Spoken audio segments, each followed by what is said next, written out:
गिबियावनो आं गासै मानगोनां आइ आफा बिदा फंबाय रायजो राजा बिथांमोननिसिम खावलायहरो आरो नोंथांमोननि मिडिया ससियेल मिडियाखौबो आं हाजासे गोसो गोरबोनिफ्राय गोजोन्थों एबा हामबाय होयो।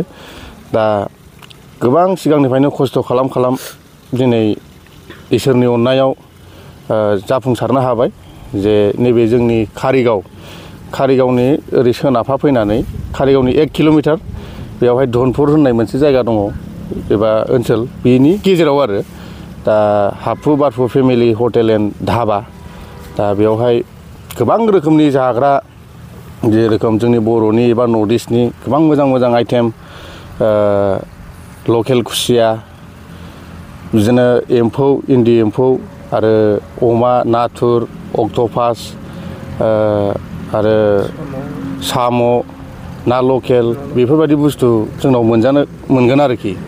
दा बेखायनो आं गासैबो रायजो राजा नोंथांमोनखौ गुरैयै खुलुमहरनाय थायो जे बयबो आंनि धाबायाव फैनानै गावनि गोसो बायदि जानो लुगैनाय बुस्थुफोरखौ जाहाथे जाफैयो।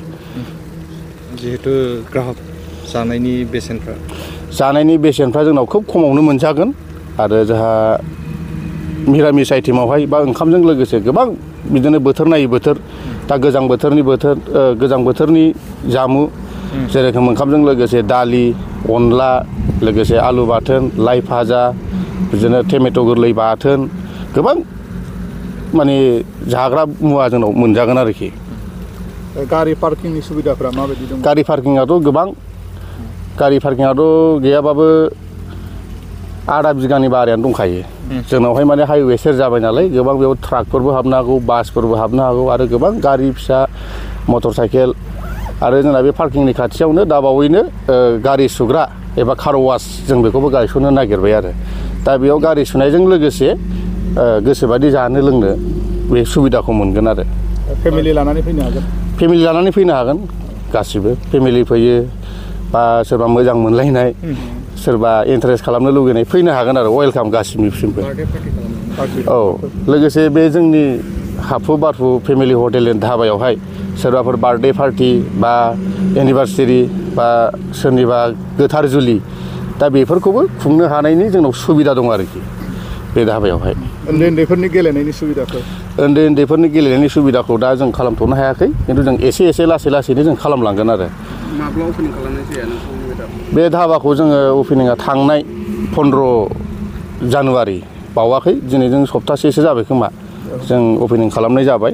जोंहा मानाव गेदेर दिनै आंनिनो बिमायं असे जोंनि आसामनिनो बारग' मिनिस्टार आयं प्रमिला रानी ब्रह्म बिथांनि आखाइजों जों बेखेवनाय जाबाय खुलिदों। दा बेनो उद्देश्यआ जाहैबाय जोंना बे जोंनि एरियायावहाय गैयाबाबो कारिगावनिफ्राय आप टु पार्कगावसिम मोजां बिदि धाबा हटेल गैया। दा बे हिसाबै रायजो राजाफ्रा गोबां हान्था मेला खालामनायाव सोरबा उखैलाङो बिराद दै गांहाबलाङो बा बिराद खस्थ' मोनलाङो। दा बे खस्थ' मोनलायनायनि थाखायनो जोंनाव जिरायग्लांनायजों लोगोसे सोरबा ओंखाम उखैनाय दा बेखौ जोङो सुफुंहोहरनाय दा बे आरोखि। फास्टफुडनि आइटेमफोरबो मोननाय जागोन नामा नोंथां? मोनगोन फास्टफुडनि आइटेमबो मोनगोन। दा समायना मोनसे दैसा बोहैलांदों खाथिजोंनो बेयाव मा सुबिदा होनो? दा बेयावहाय जोंहा बेखौ आं दा हास्लाबाखै नोंथांमोननि सिगाङावहाय माने मोनसे साइबर्ड थागोन गोजोन देरा आरोखि माने बेवहाय ओरैबायदि मोजां जायगाया दैथिं बे दैया गौरां दै क'क्राझाराव बोहैलाङो।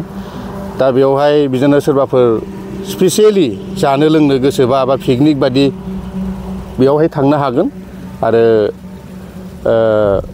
फैगौ गोदान बोसोर 2026 बेनि थाखाय जों बेवहाय मोनसे स्पेसियेलि पिकनिक स्पटबो जों बेखौ बानायनाय जागोन आरो। नोंथांखौ सिगां समाव सावथुन मुलुगनि जिथु सावथुनफ्रावबो नुनो मोनोमोन।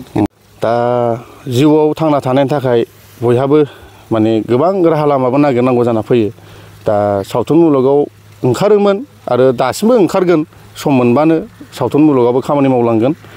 दा आं बेनो आरोखि बे स्टेजावहाय जोंहा बोथोर नायै बोथोर जोंनि बर'निनो फोरबो जेरै बैसागु जेरै बिदिनो 26 जानुवारि बा गोदान बोसोर बिदिनो बोथोर नायै बोथोर जों बेयाव प्रग्राम खालामनाय जागोन आरो गेजेर गेजेर कालचार प्रग्राम मेथाइ रोजाबगिरिफोर लेंहरगोन लोगोसे मोसाखावरिफोर बा जोंनिनो बर' सावथुन मुलुगनि माखासे मुंदांखा मोजां फावखुंगुर मेथाइ रोजाबगिरि बिथांमोनखौ लानानै जों बैसागु प्रग्राम बिदिनो मालाबा 14 नभेम्बर दा बेफोरबायदि प्रग्राम खुंलांनो थाखाय बे स्टेजखौ जों पार्मानेन्ट खालामना दोननाय जादों आरो रायजो राजाफ्रा नायफैनो हागोन ना? हागोन रायजो राजाफ्रा हागोन जोङो जेब्ला फोसावगोन अब्लानो जों एनाउन्स खालामबानो रायजो राजा बिथांमोना जों नायफैनो हागोन आरोखि जोबथायाव मा खावलायनो लुगैयो? जोबथायाव आं बयखौबो गाहाम हामलायनाय जासिहरबाय गोदान बोसोरनि बयनिबो साननायफ्रा जाफुंथों लोगोसे दिनै आंनि बे हाफु बारफु फेमिलि हटेल एन्ड धाबायाव